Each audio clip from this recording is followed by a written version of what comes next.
Hey there, everybody. Welcome to Bearcat Insider. This is Coach Marsh. I'm here with Chance Kirby, contrarian. Yes, I am. I'm out of descriptors for you that are positive anyway. Was that one positive? Is contrarian positive? No, I embrace your contrarian nature. Yeah, somebody has to bring some serious, hard-hitting questions to the podcast. Yeah, yes, they are. Nobody gets to hear the pauses of me cursing under my breath while I'm trying to figure out. Or gets to see your face. Yes. And this is going to be one of those shows. Well, perfect. So coming off of a loss. Yeah, let's start with how do you feel? I open every cast with that. So, probably not as bad as people would expect after getting thumped 66-21. Yeah. And there's one really, really big reason why. Brock is a really good football team. That's the first thing. Now, I think we're a really good football team. And I think if somebody asked me how the game really went, call it Pollyannish, I don't know what you want to do, but forget the whole second half. Just, maybe it's like an election. I just looked at the first half. And, yeah, you're welcome. Thank you.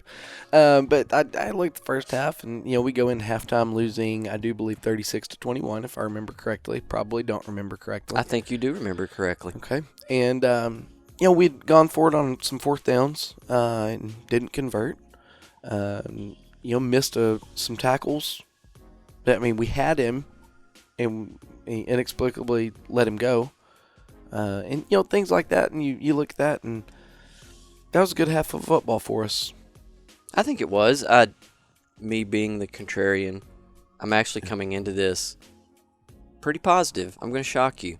I saw a lot of bright things in that, and some of you may be asking, how can you watch that game and come out with some positive things? Especially me being in the role that I usually am, but I'm going to shock you.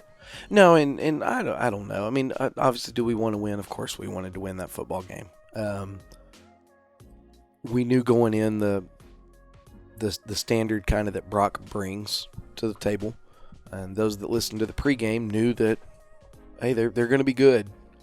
I honestly, they were better than I expected them to be. After watching boatloads of film on them, I was still more impressed with them on the field. I think they get up for Pilot Point that maybe they don't in some of the other games that you watch. I agree. And so I think we got a better performance out of them that maybe we, no offense to other teams in our district, but maybe some don't get.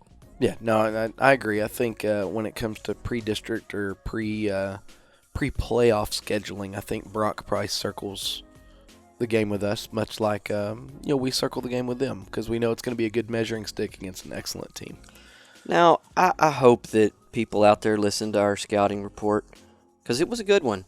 Probably because I wasn't on it, but it was good and I listened to it. But can you give, for those that didn't, can you really get people caught up on the leftover chicken theory? Because I'm going to reference that a whole lot in this episode. So explain to people about the leftover chicken and what it has to do with Brock's offense. Well, it was an illustration of they take a pretty generic thing and find ways to spice it up and find ways to change it up and find ways to make it look different or taste different in using the illustration. And so we faced, and I did want to come back to this reference point of I specifically mentioned some other schools and that they just take the leftover chicken and heat it up and eat it. Sometimes leftover chicken is fine. It is. I know I keep going back to it. It worked for Ponder against us. So I don't want they just threw the chicken out there and said, here you go, eat this chicken. And that works sometimes. Yes. And so I didn't want it to come across, because I'm always worried about disrespecting other people and this and that. I didn't want that to come across disrespectful. It just is what it is. But you can't talk about football and who we play and who we're going to play and not. It is what it is. And not say what's actually there. It's not meant as a disrespectful, like throwing darts at people. Well, I can say it because I'm not a coach, and as you clearly point out, as we argued yesterday about Andy Reid's formations, and you told me how not only was I wrong, but Andy Reid was wrong. So The proof's in the pudding. As I look at those other offenses you talked about, they only ran 3 plays, didn't trick it up at all. Yep. To get back to my point, I was really impressed with Brock, what they do, and to see it in person, and I had seen it on film some. Man, they can spice up some chicken. I counted it up, and for instance, in the first half, they had 6 different guys touch the ball. And I also did the second half, and I know some people will quickly respond, oh, well, it was a runaway at that point, so of course they're cycling people in. But it was a game. I mean, it was a tight game in the first half, and I was impressed that they could get that many people the ball. Yeah, they're good at what they do. Yeah, I mean, they came out the first play and jumped off sides, but I don't even know what was going on the first play of the game. They had people spread all over the field. They were in quads left. Yeah. And they had one single receiver to the right, and then they had no backs, and they were under center. I felt like it was going to go to the right. It was quarterback sneak. Okay. Good scouting. You do all of that stuff to do quarterback sneak. Well, it makes sense. Get everyone away. Which is the beauty of it. Yeah. But that, like I said, they're good at what they do. Hats off to them for executing their own game plan. Yeah, I mean, I don't know. Let's get into it. Let's hear a break real quick. I was about to say, before we get into it, let's take a quick commercial break from our sponsors, and we'll come dive right in.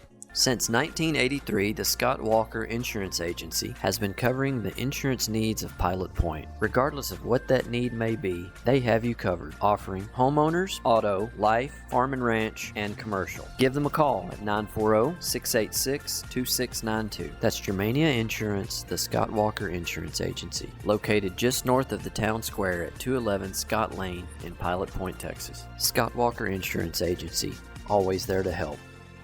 We want to wish our varsity cheerleader, Abby, a great senior year. Love Mom, Dad, and Michael. Hi, I'm Greg Pelzel. Here at Pelzel Printing, we do custom embroidery, custom screen printing, and promotional product. You can reach Greg Pelzel at 940-453-5443. Go Bearcats. All right, we're back. Thank you for those sponsors, and let's get into this game.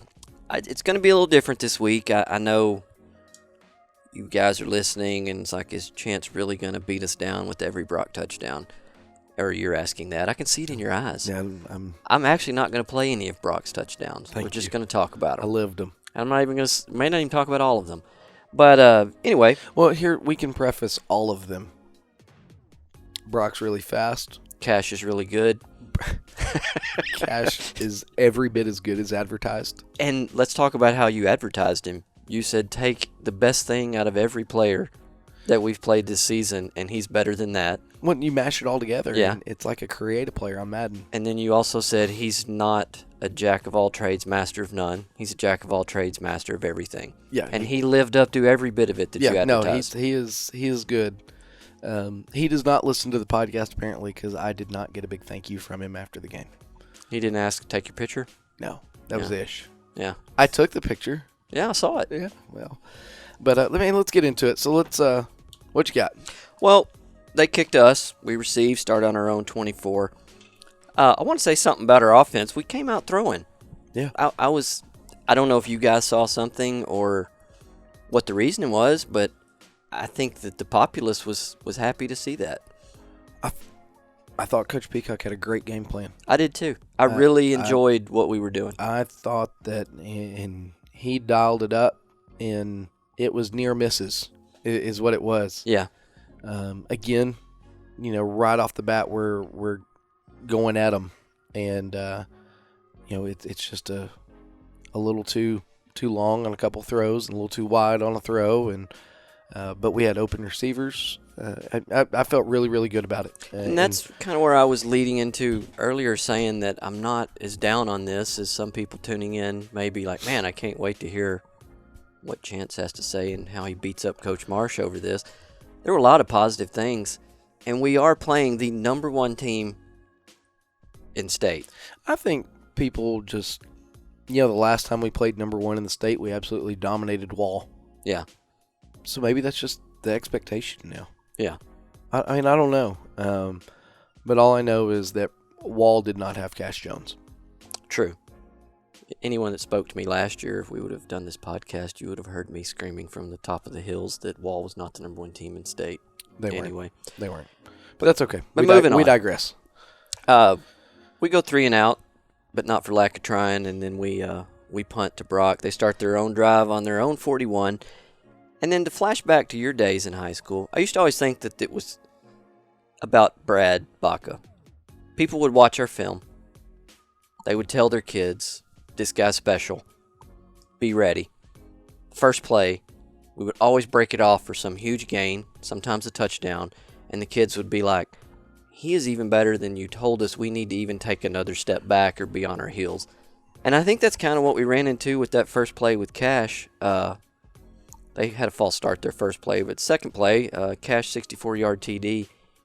I think our kids had to see that to be like, oh my gosh, he is really what the coaches told us he was. Well, and for some of the old hats, they remember him from last year. Yeah.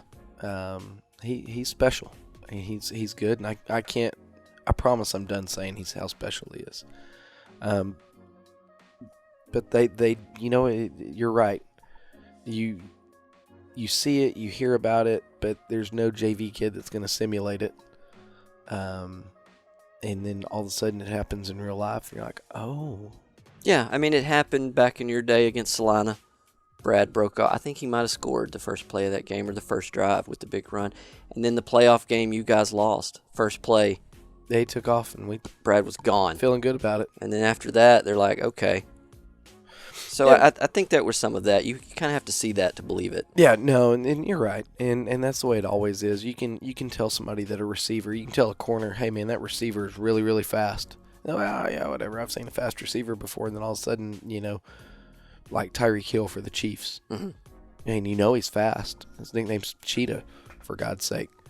That's a clue.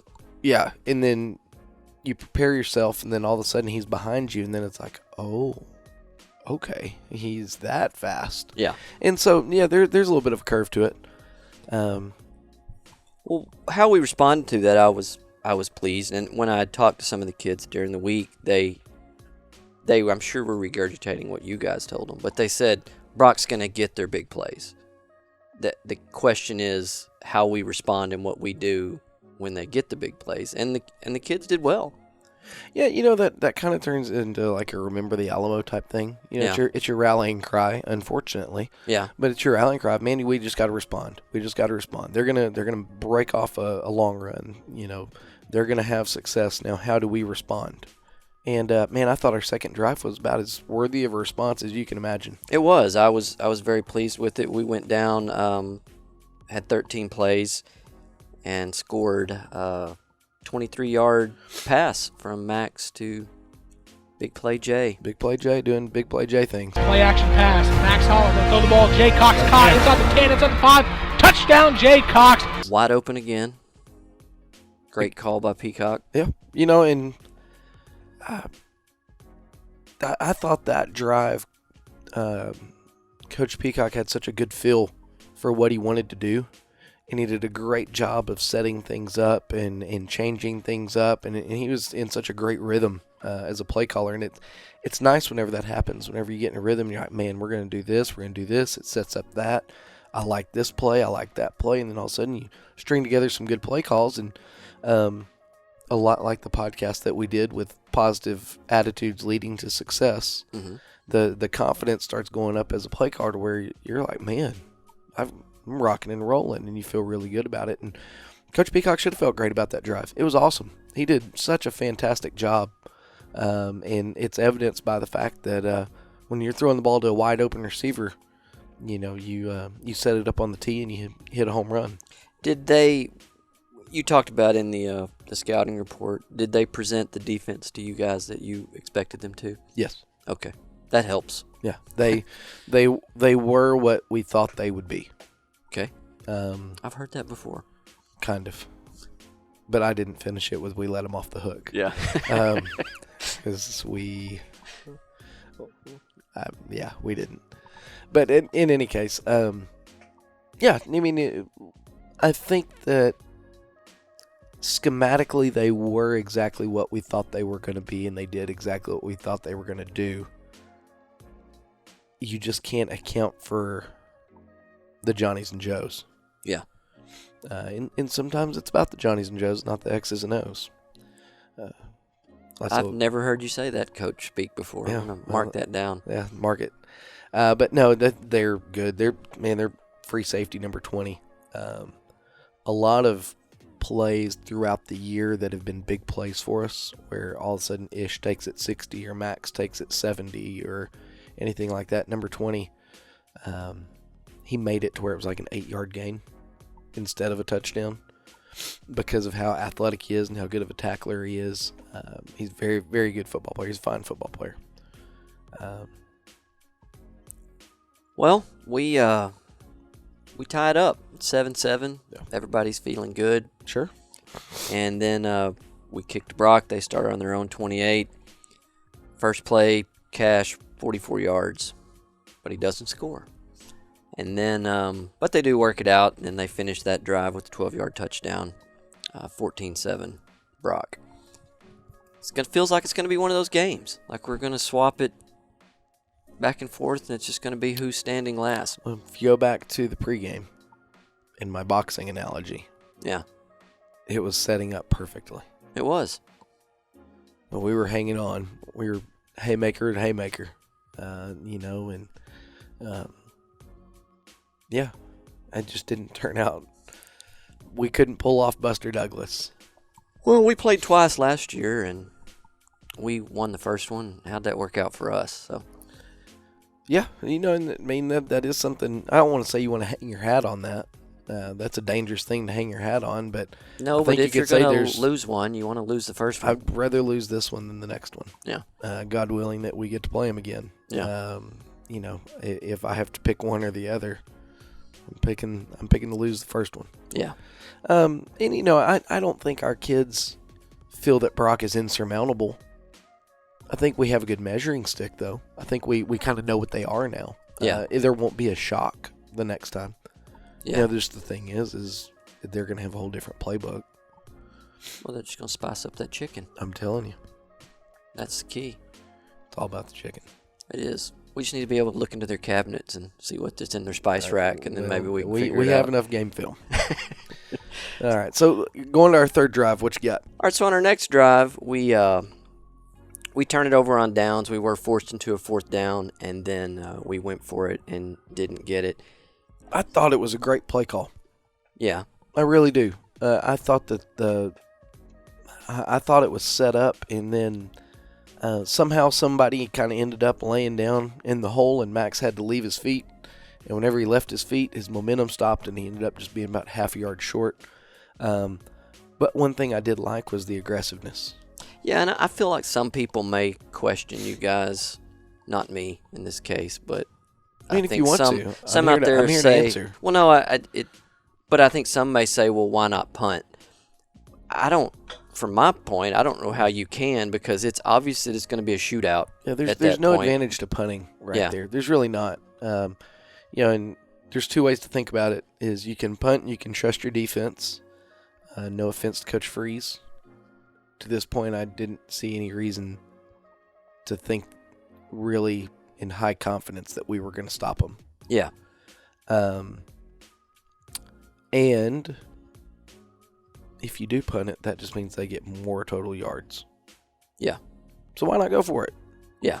And then if you convert it, you're back in business.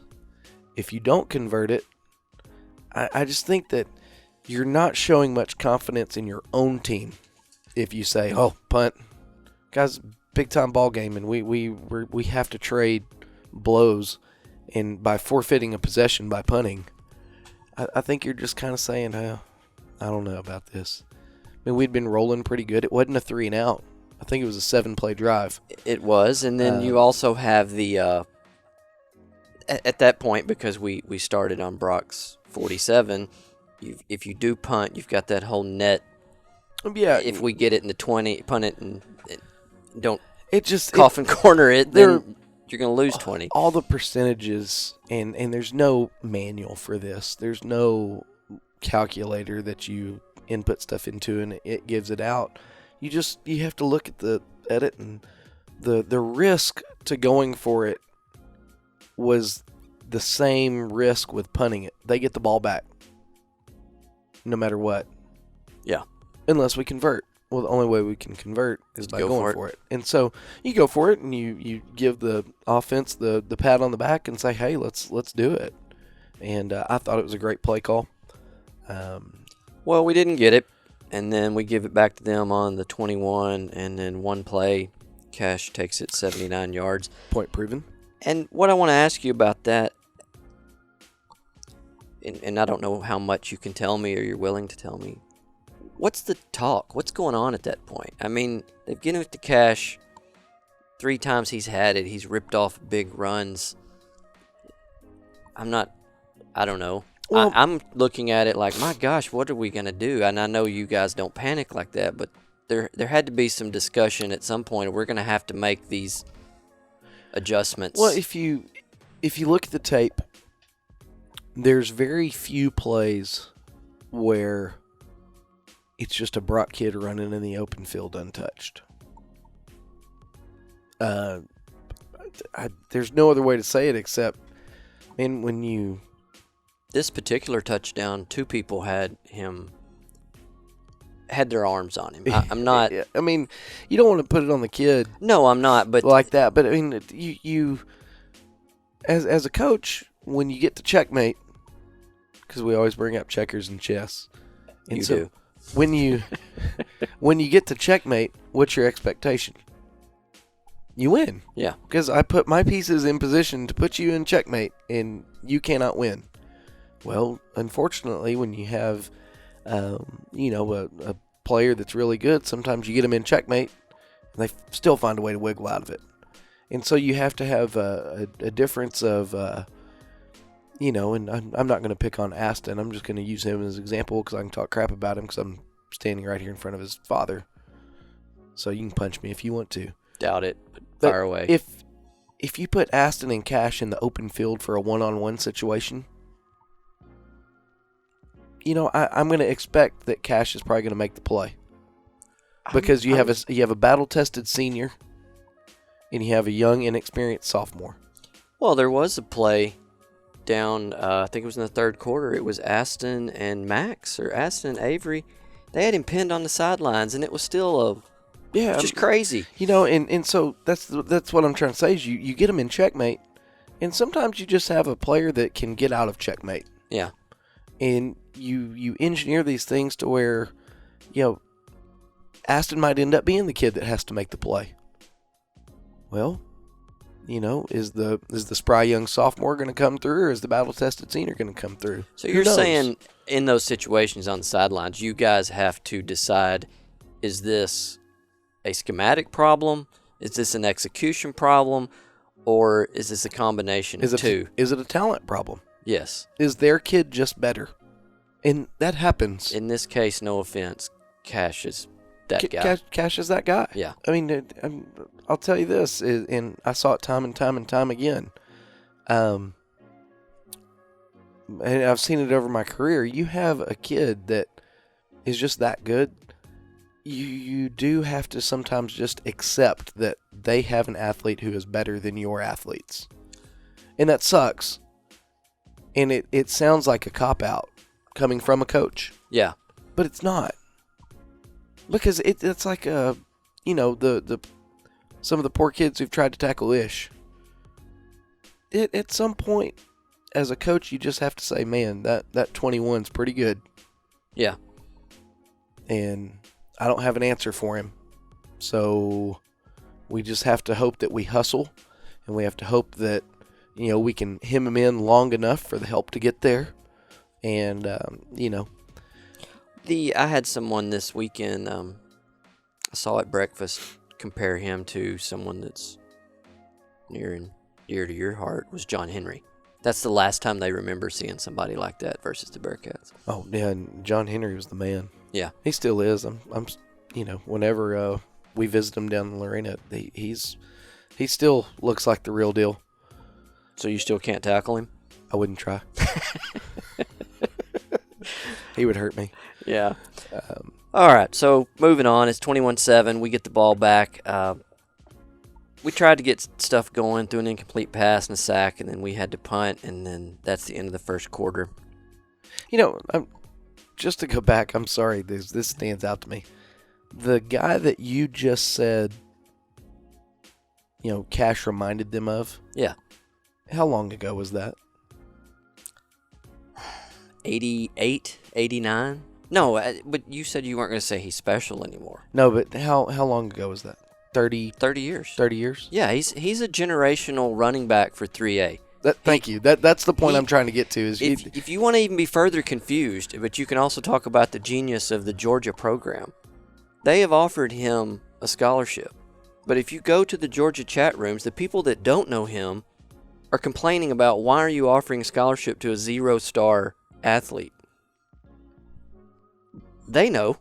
Georgia knows. This is an SEC school. Yeah.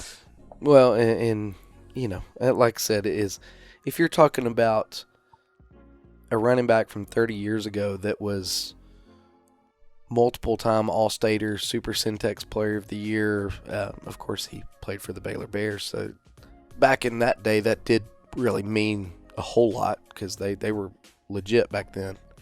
I'm sorry. Coming off Southwest Conference championships. Okay. Beat UT multiple times, mind you. Okay, moving on.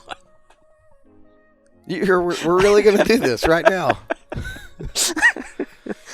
Oh, boy. Says the guy who Tom Herman is still employed by your school. Yeah. All right, moving on. No, we're not. Yeah, we are. No, we're not. Yeah. Go ahead. Okay, so Pilot Point gets the ball back. Like I said, we tried to put together a drive, ran into some trouble. Had an incomplete pass and a sack, and then we punt back to them. End of the first quarter, Brock gets the ball. It's their fourth drive.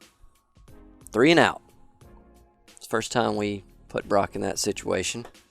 And then we get the 3 and out, and then when we get the ball back, we don't march down the field, but we move the ball. I think the lingo that announcers like to use is we were getting it in chunks. I mean, we went 11 yards, 13 yards on the first 2 plays of that drive. And you just never want to answer a 3 and out with a 3 and out. Yeah. Because that's just a waste. But we flipped the field on them. We were moving the ball, and then we go for it on 4th down again. Yeah. Great call. Great call to go for it on 4th down. I think it was 4th and 5. You have to. Yeah. And it just didn't work out for us.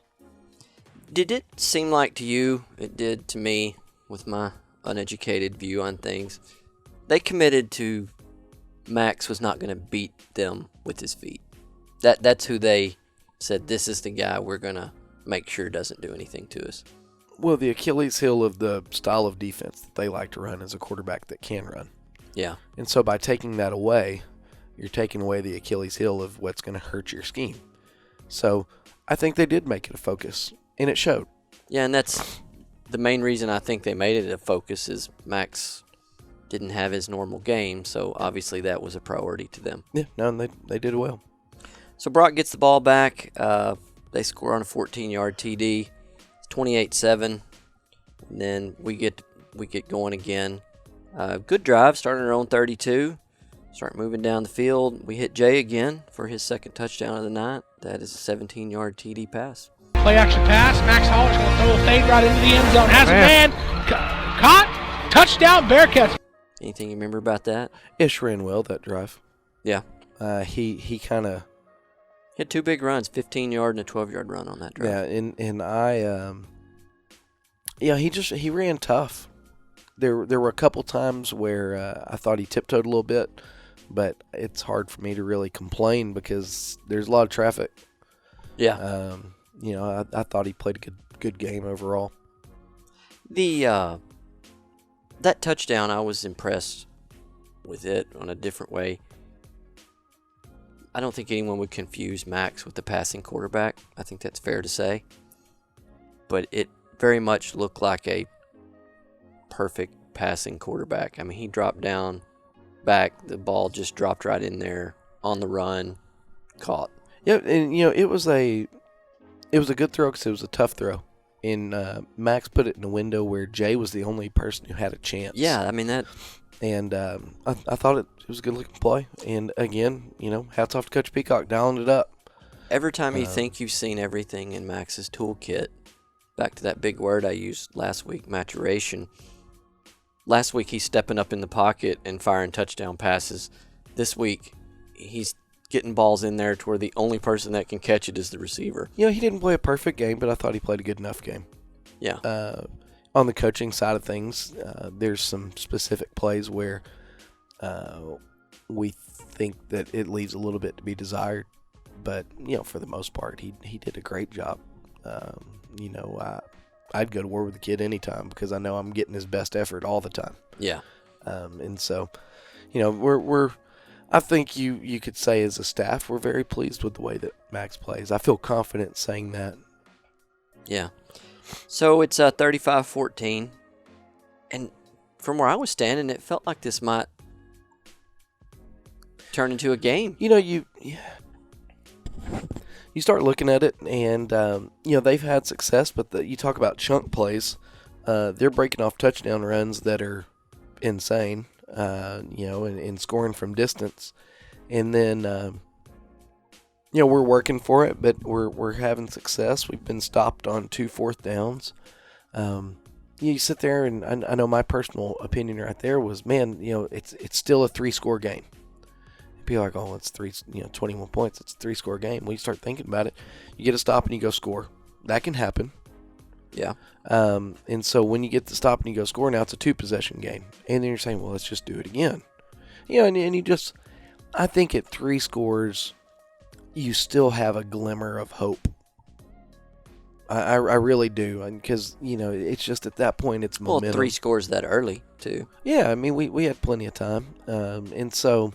I mean, if I was on their side, I would say we're up 3 scores on you this early, too. So it's all perspective. Yeah, well. But you have to, as we did a podcast this morning with the 7th graders about having positive attitude, you have to have positive attitude. You do. So, Pilot Point, it's 28-14 at that point. We get it to Brock.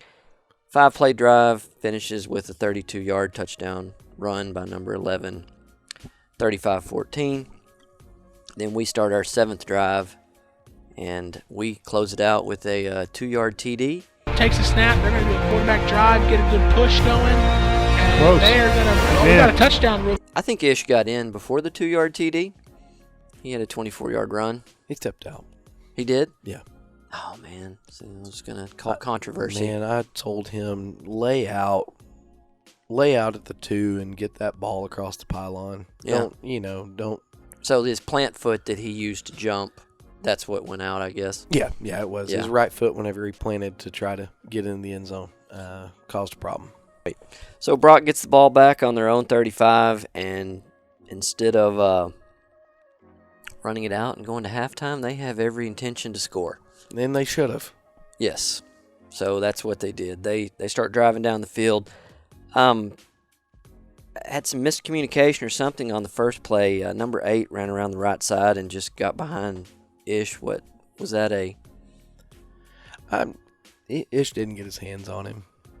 And that's such a big part of what we do defensively is getting your hands on the receivers and don't give them a free release and make them work. And it's just missed, and it happens. I mean, that happens to everybody. I mean, I didn't know if it was as much that or back to that spicy chicken, if it was something that they created an issue where it was just a straight run and fade. Gotcha. And 8 could fly. Yeah. Oh, yeah. And, it happens, and thankfully he dropped it. Well, they take it down the field.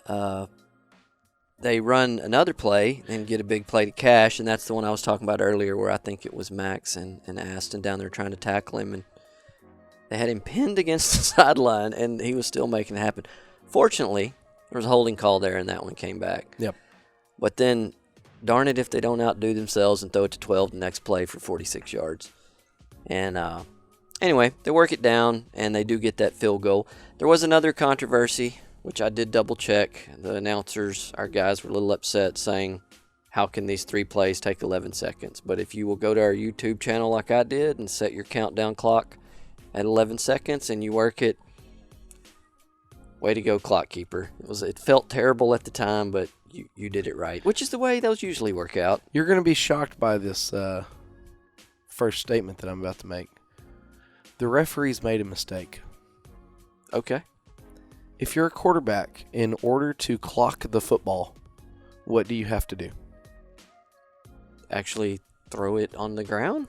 Okay, right?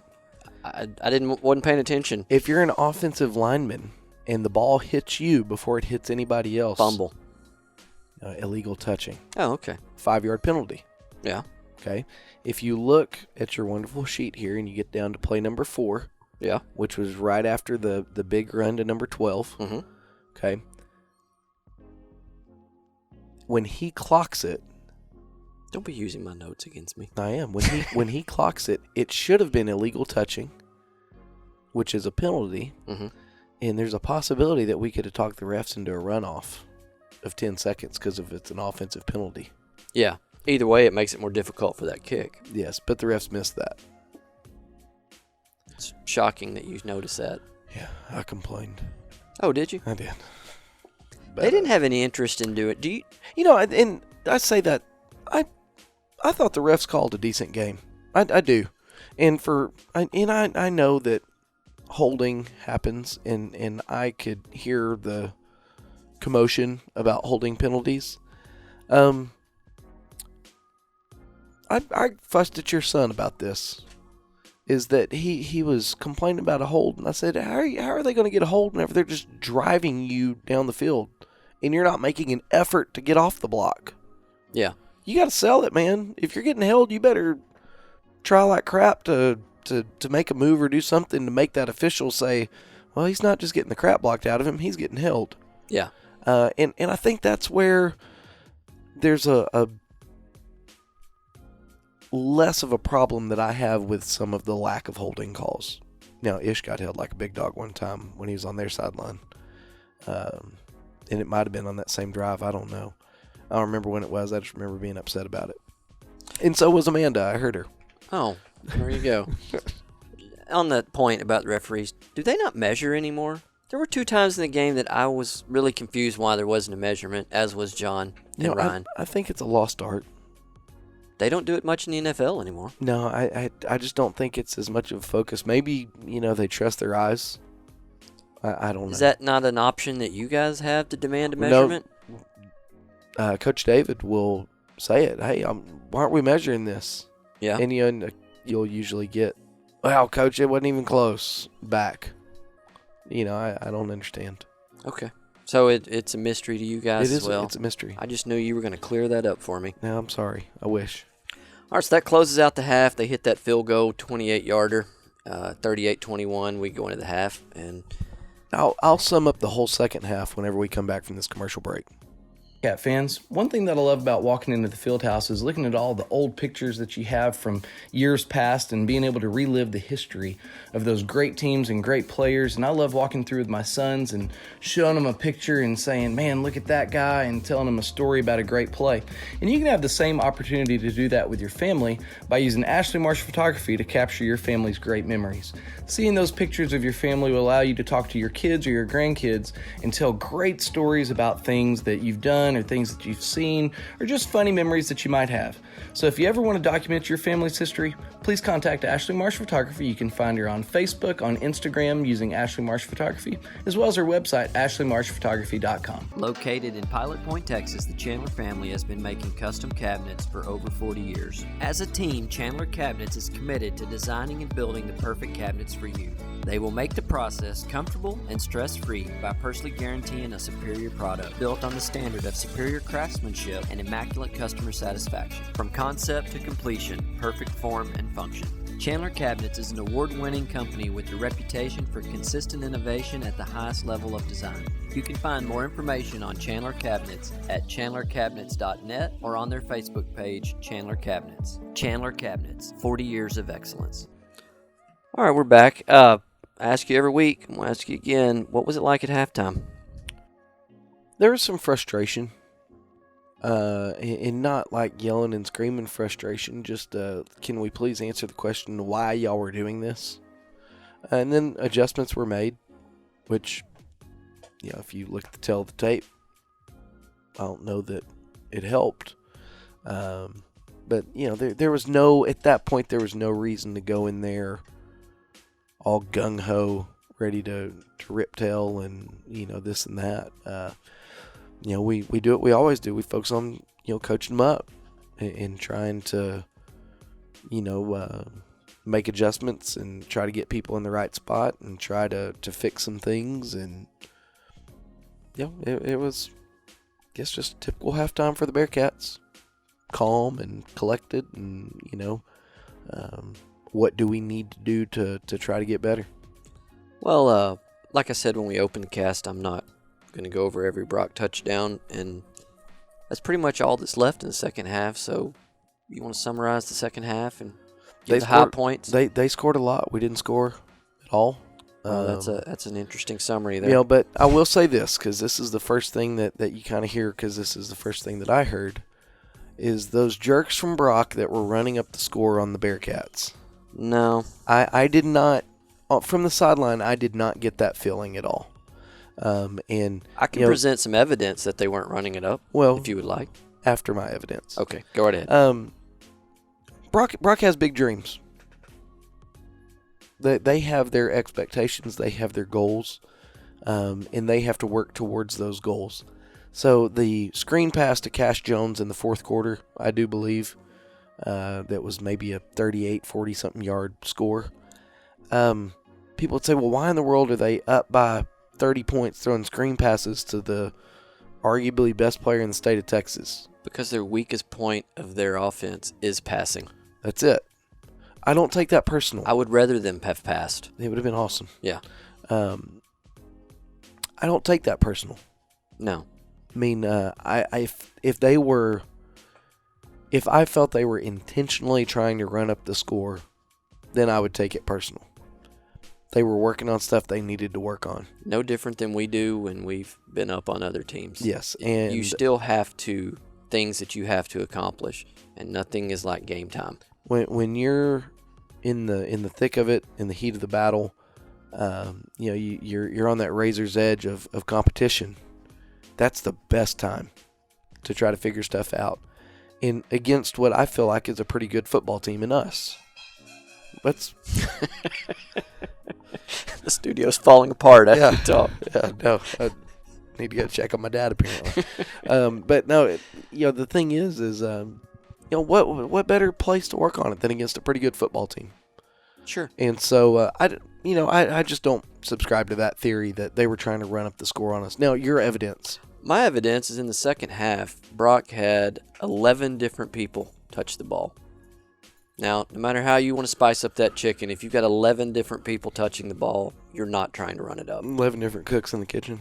Yes. Yeah. I mean, that, and another late in the fourth quarter, you can see it on the YouTube, when they run out of bounds, Brock is asking the clock to keep running. Yeah. If you're wanting to run it up on someone, you're not stopping the clock. No, you'd be yelling and screaming that he was out of bounds, stop the clock. Yes. And so, no, I didn't feel that way, and I hope nobody else feels that way at all. They were just trying to be the best football team they can be for what they feel like is going to be a long playoff run. Yeah. Anything else in the second half that you want to point out, or is that pretty much wrap it up? I thought our kids continued to fight. We did. And, maybe that's a moral victory, and I know we're not really into those, but they could have just as easily laid down and, given no effort. And I never felt like that was the case. No.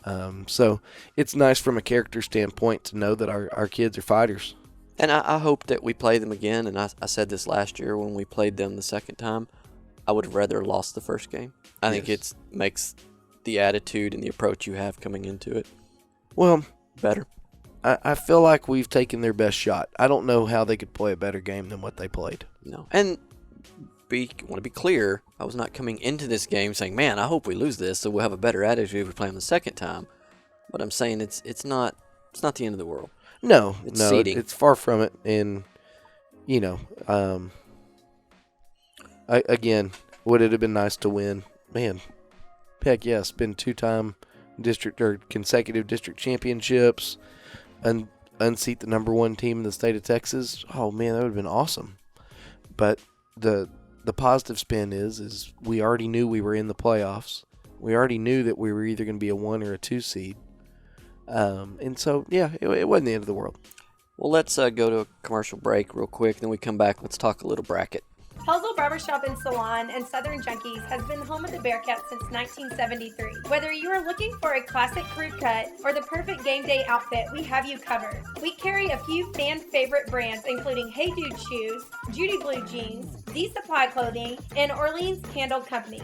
Come check us out on the north side of the square in downtown Paula Point or online at www.southernjunkies.com, and that is junkies with a Z. And don't forget, go Bearcats! There is no better source for local news than the Pilot Point Post-Signal. Pilot Point Post-Signal has been covering Pilot Point since 1878, providing award-winning top-notch coverage of Pilot Point and the Pilot Point Bearcats. You can start your subscription today by going to postsignal.com and signing up for their special, which is 2 months free of the digital and print copy, or you can call their phone number at 940-686-2169. The Pilot Point Post-Signal, the best source for local news. Okay, let's talk about this bracket for a minute. Obviously, we're playing Clyde. We're 7-3, they're 4-6, and I know this isn't the Clyde scouting report yet, but we are playing at Tarleton Stadium at 7 p.m. on Friday. Anything you want to say about this game as far as a preview to the preview? Well, Clyde's a good football team. They've been a good team. They were on the map last year, having a fantastic defense. They have a good little quarterback that it's a bad comparison at this sense, but he reminds you a lot of kind of number 8 from Boyd. He can move, he can throw, he's a good little quarterback. Now, it's worth noting that there are pre-sale tickets only. Okay, you cannot buy them at the gate. So you need to call up to the high school office or admin, wherever they have them. It'll be advertised whenever we know for sure. But you need to get your tickets before you go. They're $6 a piece. Student, adult, everybody's the same. There is a $10 parking fee. That's new. Okay, that's not something the Bearcat fans are used to. So there's a $10 parking fee. And then there's also a clear bag policy. And I'm sure you can get more information on the clear bag policy at tarleton.edu in their athletic website. I'm sure we'll have exactly what that means. But, most people are now used to the clear bag policy. So that from a logistics standpoint, that's what everybody needs to know. We are the home team. Kicks off at 7. There will be no video broadcast due to UIL restrictions. We will be radio only. And we have the go-ahead from Clyde and the venue, which is what we need to be able to do that. So they can look forward to Ryan and John giving them an audio call of the game. Yeah, also we've got our 3 other district mates in the playoffs as well. I always enjoy this first round because not everyone, some people argue about what district's stronger than the other. Well, this is how you find out, the first round of the playoffs. And so just to point out, Wall is going to play Boyd. That's going to be in Dublin on Thursday. And then, let's see, Brock is playing Thursday at Tarleton as well. And I don't They're remember playing who early. they're playing. The early Bulldogs. They're not early Bulldogs. Early. I think they're the Longhorns. They are the Longhorns. We're playing the Clyde here it Bulldogs. is. 5-5 early Longhorns Thursday night at Tarleton Memorial Stadium. And then Paradise is playing Jim Ned Friday in Dublin at 7:30.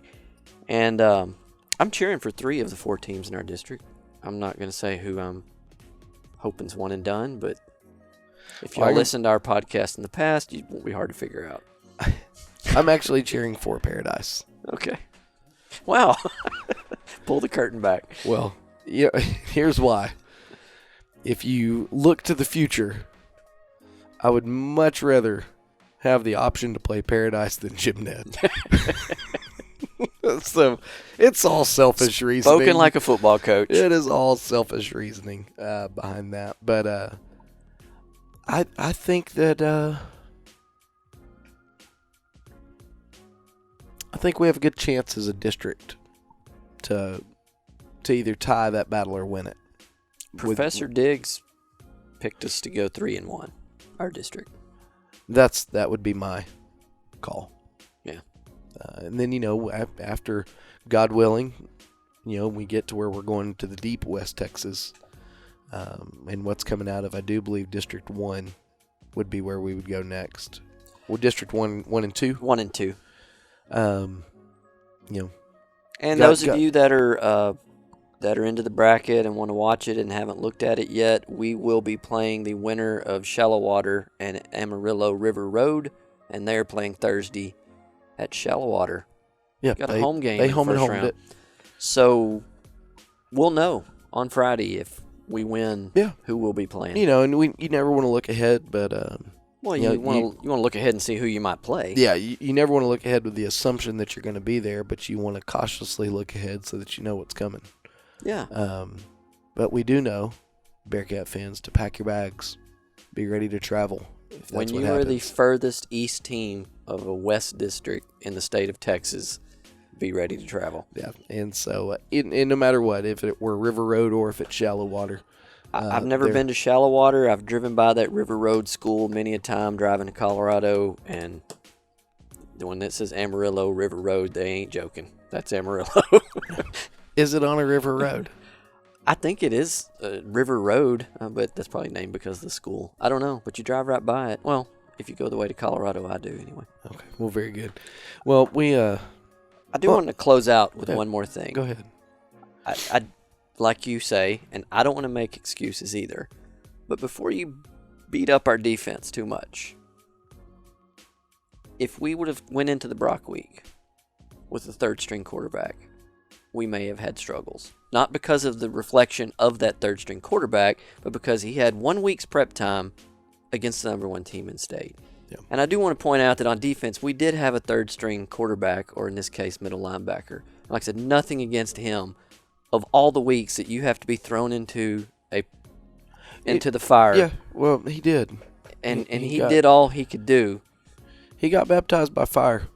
Yes. That's for sure. And, it was not an advantageous situation for us personnel-wise. Yeah. I think that's probably the best way to say it.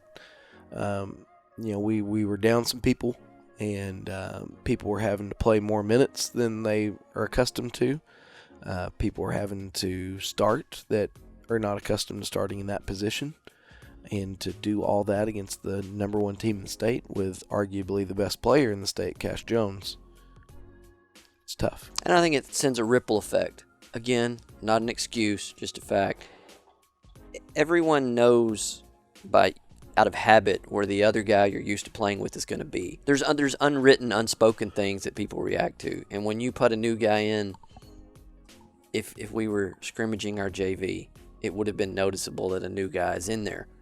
You throw a new guy in against Brock, it's just... Yeah, well, it's not advantageous. Give us another week. That's all I'm saying. Oh, yeah. Well, and I don't think you can glean too much from the Brock game. No. Except that they can't cover Jay Cox. We did actually, I think, give them a little bit of homework to go back and do. And teams looking... There's no one in the state when you request film, I don't think, that is not going to request the Pilot Point Brock game moving forward, Yep. because they will want to see who in their mind is... I think you could argue that we're the second best team in the region. So... I think we're okay, I could argue that we're Jim Ned's pretty stinking good. I know. They are. I'm a homer, though. I don't want to take away I was from going to give them 3. what Coach Fanning has done over there. They're impressive. And Yeah. I've seen them on film now because we have their game versus Clyde. And, the most disappointing thing is that we won't get their radio call week 11. Because I enjoyed their radio broadcast. They did really good. Those guys are great announcers. Little does that Jim Ned radio cast know they are the inspiration for everything that we said. This is what they're doing. They were our do that. benchmark. Yeah. They are. They are what we measured ourselves up against as far as being successful. And yeah, if they can do that, why can't we do that? And I feel like we've done them justice by using them as an inspiration. Yeah. So thank you, Jim Ned Radio guys. That's right. Hopefully we can See y'all again. Yeah, if not, I'll make sure I listen to y'all's game against Paradise. Of course, if we see y'all again, we won't be seeing Brock. But either way, we'll see whoever we see when they get there. That's right. They'll tell us where to meet, and we'll meet you there. Well, we sure do want to thank our sponsors, Chandler Cabinets, Dana Walker with Germania Insurance, Southern Junkies, Pelzel Printing, Ashley Marsh Photography, and the Pilot Point Post Signal for supporting this podcast. Without their gracious support, we wouldn't be able to support the Bearcats the way we do. So, Bearcat fans, support your local businesses. That way they can keep supporting us selfishly. And as always, go Bearcats. Bearcats.